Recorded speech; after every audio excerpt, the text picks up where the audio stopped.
और हमारे अकाबरीन फरमाते हैं कि रात 12 बजने के बाद तकरीर करना, बस यूं समझ लिए कि मुर्गा से अंडा निकालना।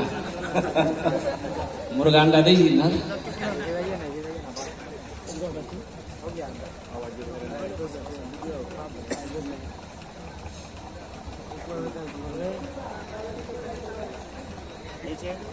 बताइए क्या कि जुमे के दिन जो सबसे पहले मस्जिद में आएगा, अल्लाह उसे एक ऊंट कुर्बान करने का सवाब अता फरमाएगा। उसके बाद जो आएगा उसे एक गाय अल्लाह की राह में कुर्बान करने का सवाब अता फरमाएगा। फिर जुमे के दिन उसके बाद जो आएगा तो उसे एक दुम्बा का सवाब मिलेगा। फिर जुमे के दिन उसके बाद जो आएगा उसे एक बकरे का सवाब मिलेगा। उसके बाद जो मस्जिद में आएगा उसे एक मुर्गे का सवाब मिलेगा। उसके बाद जो आएगा उसको किसका सवाब मिलेगा? एक अंडा का सवाब मिलेगा। किसका सवाब मिलेगा? कौन सी अंडा? देखो बोलिए मुर्गा का अंडा। एक बादशाह को मुर्गियों से बड़ा प्यार था, तो एक वजीर को मुकर्रर कर दिया था कि इन मुर्गियों की देखभाल करो, जो खाए खिलाओ, भात खाए, चावल खाए, दाना खाए, रसगुल्ला खाए, खिलाओ। हमको मुर्गियों से बहुत प्यार है। अब वो मुर्गियां पलती रही। बादशाह एक दिन सुबह के टाइम में वो घूमने के लिए निकला, तो मुर्गियों को देखा तो वजीर से पूछा कि ये बताओ एक मुर्गी एक दिन में कितना अंडा देती है?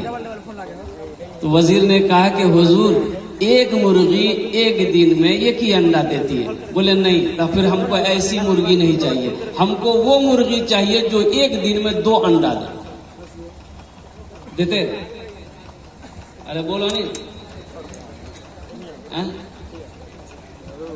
बादशाह चला गया। बादशाह बोला जो मुर्गी 2 अंडा ना दे उसको ज़िबा करो। वजीर तमाम मुर्गियों को जमा करके बोला कि खैरियत नहीं है, अगर जान बख्शिश चाहते हो तो 2 अंडा दो।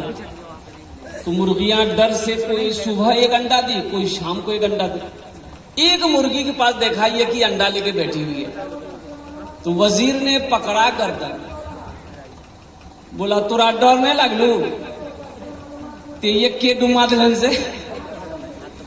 तो मुर्गी बोली कि वजीर साहब दरअसल बात है कि डर से हम बादशाह का बहुत मुश्किल से एक अंडा दिए हैं, दरअसल में हम मुर्गी ने हम मुर्गा। रात 2 बजने को है, अब मैं तकरीर क्या करूं आपको बताइए। 8 बजे पहुंचे।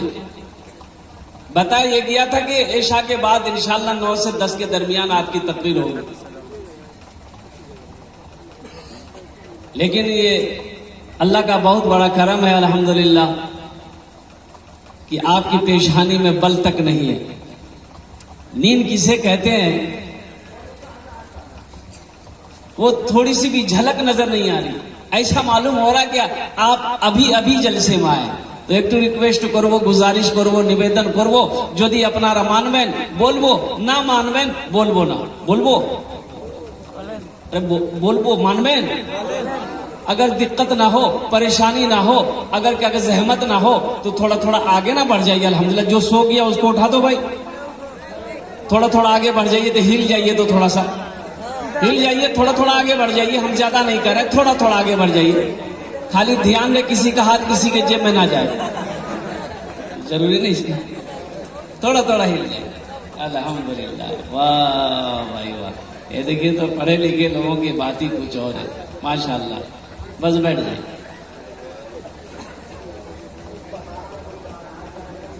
अभी हजरत अल्लाह मौलाना मुफ्ती वसी साहब दामद बरकातुहू ने बहुत अच्छी तकरीर करी। इस्लाह मुआशरा का जो तकरीर होनी चाहिए थी वो तकरीर करी। आप लोगों ने वादा भी किया कि इंशाअल्लाह हम लोग अमल करेंगे, इंशाअल्लाह अमल करेंगे। अच्छा, इंशाअल्लाह तो हम लोग बोलते हैं,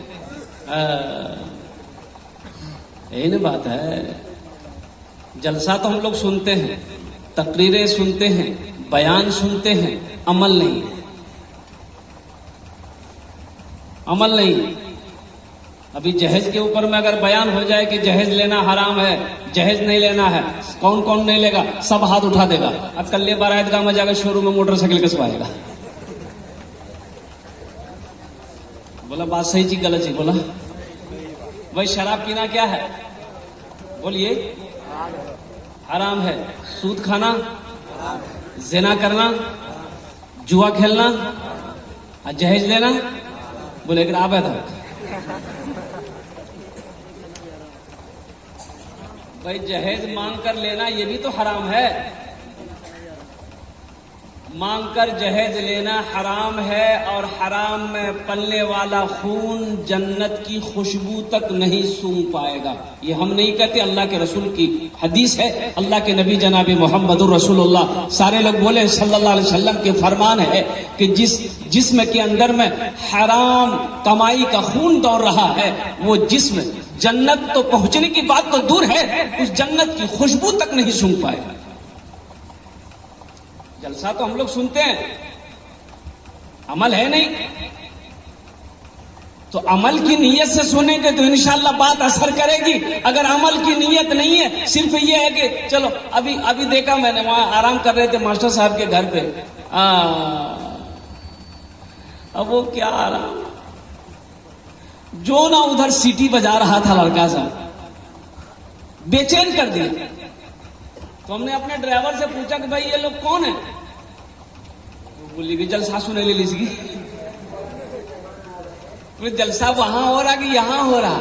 अच्छा देखिएगा, घर से कह के निकला है, अपनी बीवी को कह के निकला है, खुद याद में हमें जलसा सुने ली। माँ को कह के निकला, अम्मी जान हम जलसा सुनने जा रहे हैं। बाप को कह के निकला, अब्बा हम जलसा सुनने जा रहे हैं। जलसा यहां हो रहा, वो बाजार में घूम रहा। बताइए फायदा करेगा? भाई फायदा होगा? ये नुकसान है, ये नुकसान है। शरीयत का एक मसला है कि जब मस्जिद के अंदर में जगह खाली हो, मस्जिद के अंदर में जमात हो रही हो, अभी कोई एक आदमी आया कि नहीं मस्जिद के भीतर हम नमाज नहीं पढ़ेंगे, मुझे बहुत गर्मी लग रही है, बाहर ही नियत बांध के खड़ा हो जाएगा, उसकी नमाज होगी? बोलिए उसकी नमाज होगी? उसी तरीके से ये पिंडाल सजा है, इस पिंडाल के नीचे बैठकर जलसा सुनने वाले को, अल्लाह का जिक्र सुनने वाले को जो सवाब अल्लाह देगा, वो सवाब रोड पर खड़े होकर घूमकर सुनने वाले को नहीं मिलेगा। जो सवाब इस पिंडाल के नीचे बैठकर सुनने वाले को अल्लाह देगा, वो बाजार में घूमने वालों को अल्लाह नहीं देगा। जो सवाब इस पिंडाल के नीचे बैठकर सुनने वाले को अल्लाह देगा, वो सवाब दुकान पर बैठकर सुनने वालों को नहीं मिलेगा। इंशाल्लाह कोशिश करें। देखिए कबूलियत की भी घड़ी है, कबूलियत की घड़ी है इंशाल्लाह। और वह यूं कह लिए कि तहज्जुद का वक्त चल रहा है। कोशिश करें कि हम यहां से दुआ करके उठे इंशाल्लाह। भाई दुआ करेंगे इंशाल्लाह।